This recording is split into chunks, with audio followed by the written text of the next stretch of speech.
United States is not the land of the free and the home of the brave. It is the land of the fee and the home of the slave.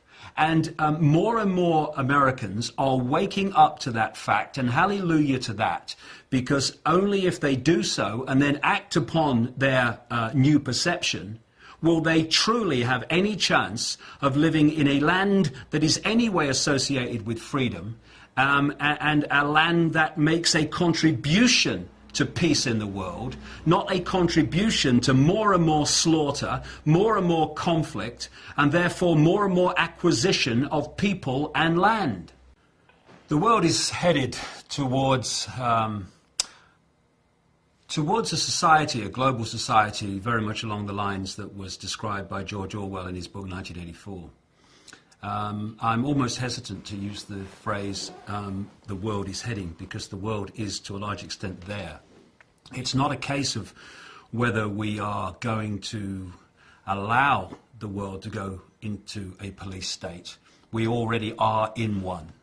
The question is, how deeply are we going to allow it to happen? The reason now that we're seeing more and more of this police state around us in a form that we can see and cannot any longer deny is because humanity is waking up. There are enormous numbers of people who are now beginning to allow the veil to lift and allow themselves to see what they couldn't see before. When I started talking about all this 20 years ago and writing about it, I was talking to a man and a dog when the dog could be bothered to turn up. I was the nutter in Britain, the person people laughed at and dismissed. Now I talk to thousands of people at a time, and my work is known all over the world.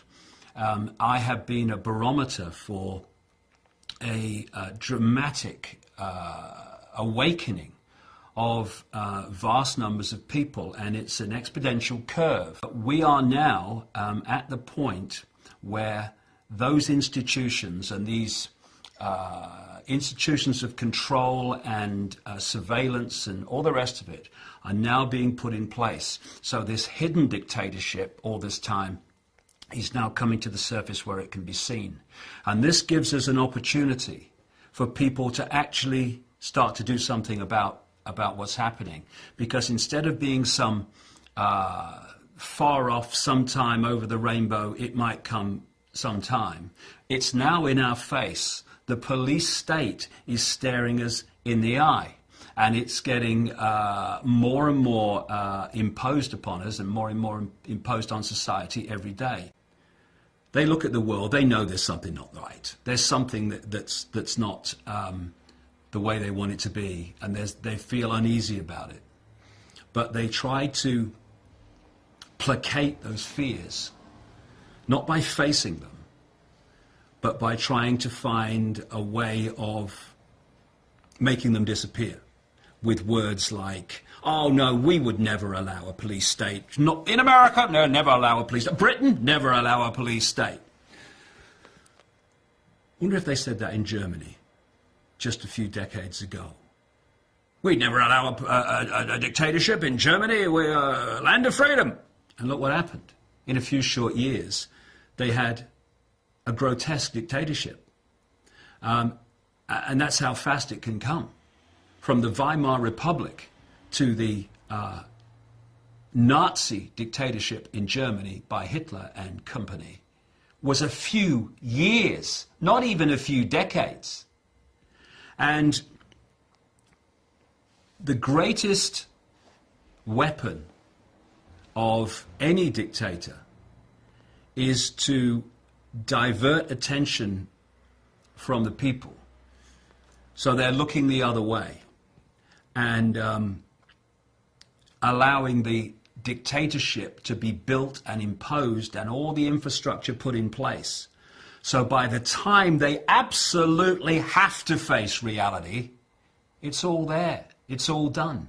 I'm sick of this, and I'll tell you why I'm sick of it. Because while these pathetic, naive people, despite all the evidence before them, are looking the other way, oh no, it's just paranoia. While they're doing that, They are allowing these people to impose their will on my children and my life, and I'm not having it. And if people would just engage a few more brain cells, open the eyes and look, they will see the scale of fascism, no other word for it, that we are being subjected to today. And if you don't wake up and you go on looking the other way, well, the fascism just gets more. And eventually it will dawn on you, and by then it will be too late. Don't look to me for sympathy when it happens, mate, because you've got your chance now.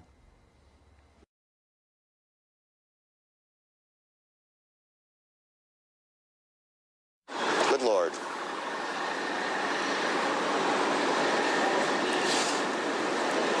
There are no words.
Just more.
So, are we going to make a stand now and draw a line in the sand and say here and no further? In fact, we're going to roll this back? Or are we going to wait until it's got really, really extreme, by which time there'll be so much infrastructure in place that drawing a line in the sand will be a serious challenge? And we either face it now, or we face it a little bit further along the road, when if we think it's not very good now, it'll be a bloody nightmare by then. It's time to lift the arse off the sofa and bring an end to this nonsense, because otherwise we're just building our own prison cell or sitting around while someone does it. Is that sensible? I think not. I'm sorry that I'm struggling to find words, because words fail me. The idea that governments, with their record, have the interests of the people at heart. Anyone who believes that is basically a lost cause in terms of understanding what's happening in the world. And I'll just leave them to get on with it. And when the knock comes on their door, don't call me.